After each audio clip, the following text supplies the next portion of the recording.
What do you do when your mind wages war against you? When you suffer from a disorder the majority of people simply don't understand. What do you do when your perception of reality doesn't mesh with what others think, leaving you feeling perpetually invalidated? When I received a diagnosis of borderline personality disorder, BPD, I wanted to scream, fight and deny. This couldn't be me. Why couldn't people at least try to understand what I was dealing with? I wasn't defective or broken, my world was. However, in learning to cope with my disorder, I discovered dialectical behavioral therapy, DBT. I'm forever grateful I did. I learned so much about myself in the process, and I want to share what I learned with others. Thoughts and emotions are neither good nor bad. Most of us live in a dream world. I don't disparagingly say this. Many of us dwell within our heads, paying little heed to the actual events in our world. In protecting the gift, keeping children and teenagers safe, personal security expert Gavin de Becker writes about worry. He describes that when you see lava pouring from a volcano, you don't worry, you flee. The mere fact that a thought worries you indicates one thing: whatever you're worrying about is not happening right at this moment. While de Becker wrote these words with the intent of cooling the jets of over-anxious teen parents, most of the fears driving us exist solely within our minds. These thoughts don't always indicate that something terrible is happening at the moment. If you're truly closing in on your imminent demise, you're not thinking about it, you're taking action to save your hide. In what I think of as my past life, you couldn't tell me this when I was in the midst of an overreaction. Whatever fears or needs drove my behavior were valid, they were happening and it was a legitimate crisis. At least, according to my thoughts. Here's the most important takeaway I got from DBT: just because my thoughts told me something was a crisis, I wasn't Chicken Little, and the sky wasn't falling. Your thoughts simply are. So are your emotions. They feel real. They seem real. But can you touch a thought? Can you reach out and lay your hands on pure emotion, outside of metaphoric love songs? Of course not. As much as they're intangible, our thoughts and emotions govern our lives. But here's the beautiful part: you don't need to remain captive to your thoughts. Just like you can make peace with your eye or hair color, you can learn to objectively observe what you think and feel. The next time catastrophic thinking or powerful emotions threaten to hijack your common sense, try this: stop for a moment. Ask yourself, what am I thinking right now? What am I feeling? Label your emotions, but don't judge them. Perhaps you feel furious, perhaps for good reason, perhaps for no reason at all. Instead of trying to justify your right to feel angry, simply think, boy, I sure am livid right now.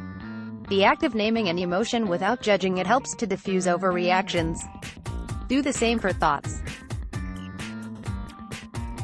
When you think of, Barb in accounting is such a witch, and I'm a horrible person for having such a mean thought, simply observe, I thought negatively about Barb in accounting. You're observing what you did without judgment, which gives you a better perspective for deciding how to act going forward, by allowing you to brush that chip right off your shoulder. You're not God. Everyone has their valid reality. DBT helped me improve my interpersonal relationships greatly. One side effect of DBT and mindfulness is that your growing awareness of your thoughts and emotions awakens you to the reality that everyone else lives in their heads, too. Recognizing this enables you to relate to others on a much deeper level. DBT teaches you skills to help you balance your needs with the needs of others, which will draw people to you. Everyone needs to feel validated. One of the biggest complications of treating people with BPD stems from the way these individuals feel like the world invalidates their feelings constantly. When you learn to accept your thoughts and feelings not as negative or positive, but as things that simply are, you extend this spirit of non-judgmentalism toward others. This encourages them to open up to you. They feel safe and secure that you won't betray their confidence by decrying their experiences as strange or abnormal. What on earth would make you say that? Becomes, I feel you, dude. The power of understanding and empathy speaks louder than any words. The present moment is the only reality. Stop reading for a second and close your eyes. Recall something you experienced in the past year that you felt was life-changing. How does that event impact you at this very moment? Traditional therapy tells us we're the sum total of our experiences, and in many ways, this holds. Certainly, everything we've experienced influences our feelings and thought patterns. However, think of your past like the maps you used to print for navigational purposes. Before everyone had a GPS on their phone, a map plots out a course from point A to point B, but where you go after point B, that's entirely up to you. DBT teaches that your present reality is the only true reality you need to worry about. It's liberating when you realize you no longer need to adhere to self-defeating negative thoughts and emotional outbursts. DBT teaches that your present reality is the only true reality you need to worry about. This doesn't deny the trauma you experienced in the past. It simply reminds you that what happened then doesn't need to define who you are in the present moment. For example, as a survivor of relationship abuse, I clung to a victim status as part of my identity for a long time. What I didn't realize is, by seeing myself not as a strong, empowered survivor but a helpless victim, I perpetuated that reality going forward. Eventually, I chose to celebrate overcoming trauma and abuse. And, over time, my life reflected one of a triumphant survivor, not a hapless victim of circumstance. DBT and mindfulness can benefit everyone. While it took a diagnosis of BPD for me to adopt many of the mindfulness techniques I learned through DBT, I'm happy I did.